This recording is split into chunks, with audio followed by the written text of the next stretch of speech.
ora kae wonge. Tahun 2026 kok sik cetek geni gawe kayu to ya, tapi ya ora apa-apa ya jenenge keadaan. Lek kayu ae kene akeh wis ngendi-ngendi kayu.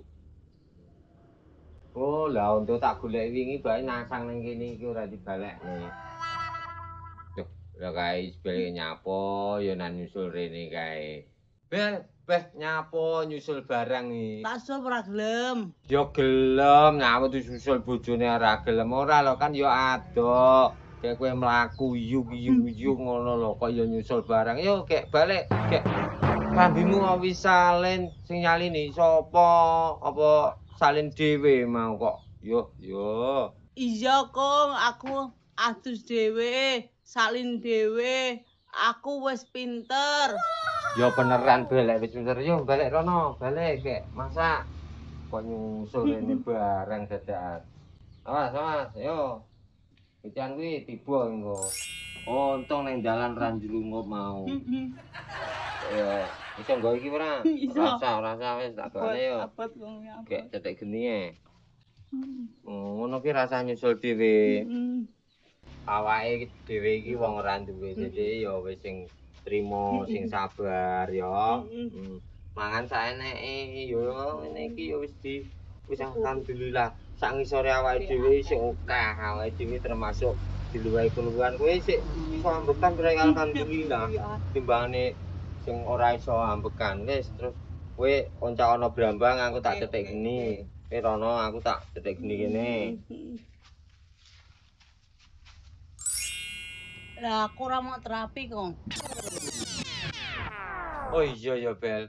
Ya ora no tak terapi sediluk. Terus engko bar terus masak. Kowe ya eling kon terapi barang. Terapi dhewe ya ora iso. Aduh.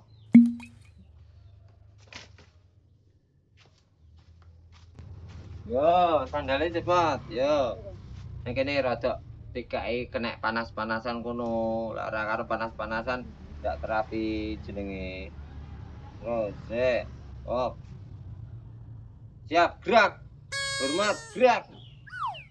Gerak. Susah nunggu lencang depan. Gerak.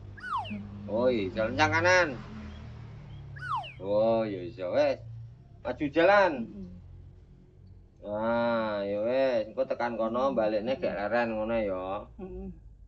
Yo. Hop.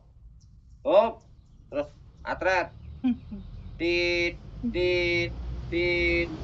Iki munyer atret mundur, atrete mundur. Tit. Wes, balik kanan. Nah, wis ngono gek puro masak. Ngare iki tak masak sik. Wong sarapan malah geblak, aku malah repot ya. Wis ngono lungguh kono sik tak masakne sik. Yo bener yo ngene sih.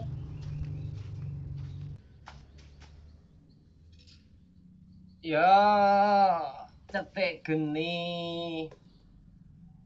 Tapi dipikir-pikir ya timbangane tuku gas gek saiki gas angel. Ya mending cetek geni ngene iki. Irit, kayu rasa tuku mek luru.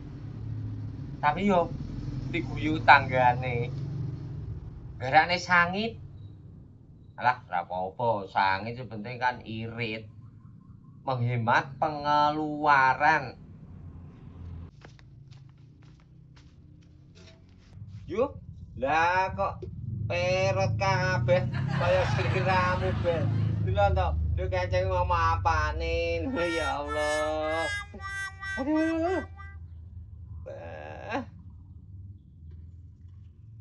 Yo copera to, Kong, reto. Lah ya perot karo reto pra ya dulur wedok to, Bel. Tunggal bapak siji mbok. Oh diarani perot kok njaluk reto. Mendingan perot sih, nek perot urung mesti nek reto. Tapi nek reto mesti perot. Beh, kaya ngono ndak bener. Yo, Kanjeng Reto. Nggih, Pangeran Walang. Lah iya to, awake dhewe iki mek urip wong loro, panggah lo-loan nek gek kapan mesrane iki kaya wong-wong ngene lho. lupute kekurangan beras, kekurangan duit, terus kekurangan beras, kekurangan duit, kekurangan kasih sayang pisan. Aja mikir, aku tak musuh si beras sih. Ya Allah. Kayak musuh si beras sih, belum setengah kilo bel. Alhamdulillah.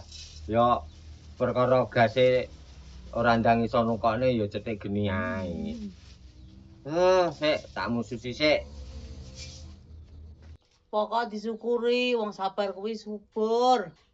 Iya, pokok disyukuri. Sabar subur, tapi sabar nang Malaysia lho, Bel. Sabar wis balik lho, Kong. Lah, sabar wis balik. Ya wis ganti prihatin rek no. Prihatin wis budal neh nang Hongkong. Alah, wis budal neh. Aku ora dikabari. Dikabari iki dirimu sapa? Ya, ora sapa-sapa sih jane. Tapi yo lek dikabari kan malah ora tak celuk suprihatin. Arep tandang gawe kok omong ae to, Kong. Ae terana yo duwe cangkem ora le omong, masa duwe cangkem arep balapan lari. Terus tambah lucu to bel becae. Yalah. Cetek geni. Ini zaman mbah-mbah biyen ini. Loh, lah kok grimis? Aduh. Sik to, Mbah. Aja udan dhisik, urung mateng lek adang. Malah grimis. Piye to ki? Mbah, aja udan dhisik. Mesane bel becak lho urung disarapi.